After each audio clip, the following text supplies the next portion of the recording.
మిథున రాశి వాళ్లకు ఈ వారం అనుకూలంగా ఉంటుంది.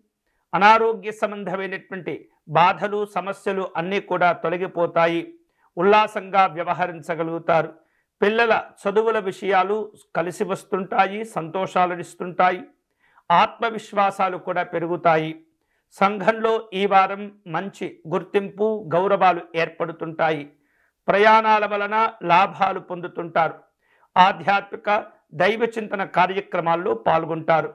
కుటుంబ సభ్యుల యొక్క సహకారం ఉన్నతంగా మీకు ఉపయోగపడుతుంది. వివాహాది శుభ కార్యక్రమాలు కూడా ఫలిస్తాయి. అంతేకాకుండా నూతనమైనటువంటి పరిచయాల వలన దీర్ఘకాలికంగా పెండింగ్లో ఉన్నటువంటి పనులు ఏవైతే ఉంటాయో అవి కూడా చక్కగా మీరు ముందుకు తీసుకువెళ్ళగలుగుతారు. స్థిరాస్తి వివాదాల్లో ఉన్న ఇబ్బందులు కూడా తొలగిపోతుంటాయి. షేర్లు పెట్టుబడుల విషయాల్లో మిథున రాశి వారు జాగ్రత్తగా వ్యవహరించాలి.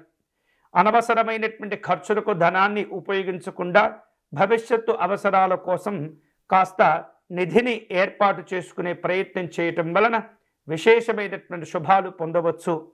దూర ప్రాంతాల్లో ఉన్నటువంటి స్నేహితులను బంధువులను వివిధ మాధ్యమాల ద్వారా పలకరించుకునేటటువంటి అవకాశాలు ఉంటాయి. ఆధ్యాత్మిక కార్యక్రమాల్లో పాల్గొంటారు.